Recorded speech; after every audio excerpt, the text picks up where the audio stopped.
out and said to a stranger, "Oh, Fanny boy, the pipes are calling."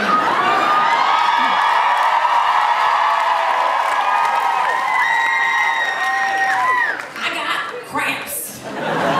And when I turned around to try and jump high-five Mamrie and Hannah, I jump-slapped a chubby, slow-moving, red-headed boy wearing a Ham-Chester United shirt with a picture of David Beckham as a giant honey-glazed ham.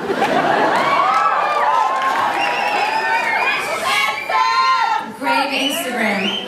I apologized and said, "How old are you?" He said, 18. I said, "What's the drinking age here again?" He said, 18. I said, "Let's do this." We started taking shots at a super cool bar called The Temple.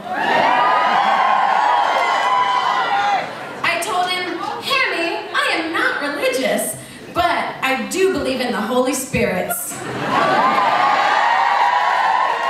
I kept ordering him red-headed slut shots. And he kept doing this thing where he didn't talk and occasionally stared at my boobs. We were becoming best friends.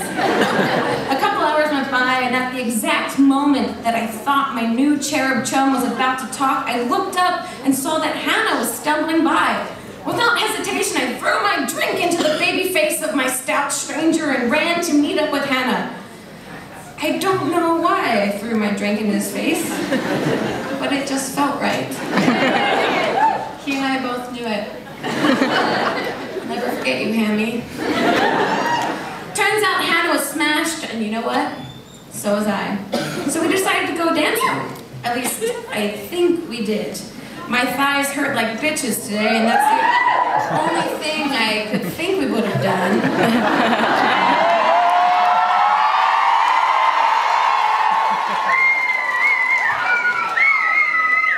Then again, I had been wearing heels all night, and I felt like a sweaty scum palace. I mean, some might say I felt like the stiletto in the ghetto. Cab driver told me about that. Anyway, somehow during the dancing I lost Hannah and ended up at what I thought was St. Patrick's Cathedral. One time I told Hammy that I was the saint of patting dicks. God, I missed Hammy. Turns out I was in a Tesco.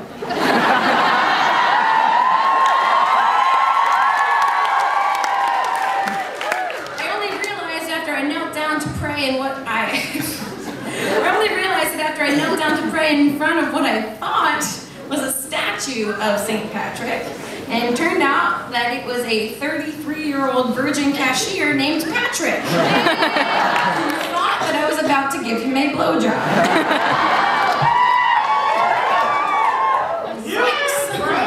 Hey, I slurred some things at him and left the place with a club card, a 50-pack of paper plates, and 2 pineapples for the price of 1.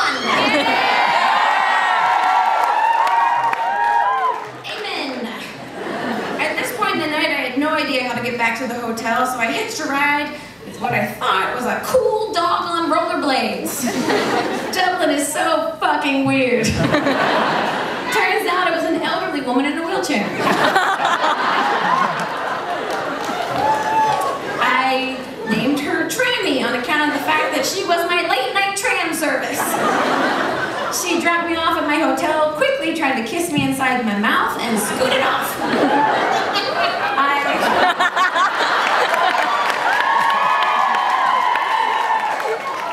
Name's no Trammy. I stumbled up to my room, couldn't find my key, and passed out in the hallway. I woke up this morning to the eyes of a housekeeping woman who had clearly seen a woman passed out, face down, butt up in that hallway 1,000,000 times. She had no shits left to give. She let me into my room, and I quickly checked my phone to see if anything terrible had happened that I didn't remember. I found a video of something I had completely forgot. You are perverts.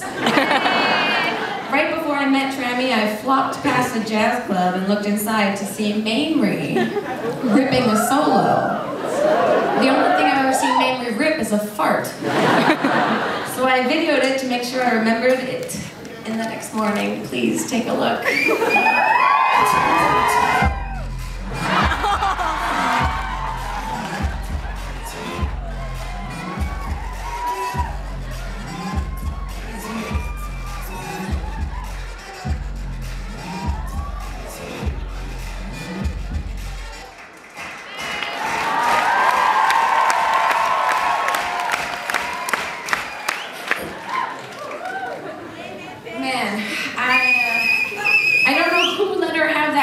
phone, and how she met up with Chester C somehow. Or why she immediately clapped for herself afterwards. But I gotta admit, she was good. Overall, it was a very...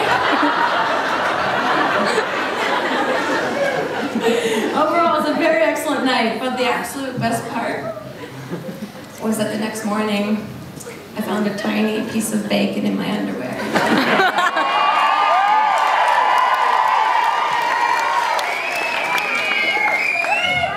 I love you, Hammy. Rest in peace.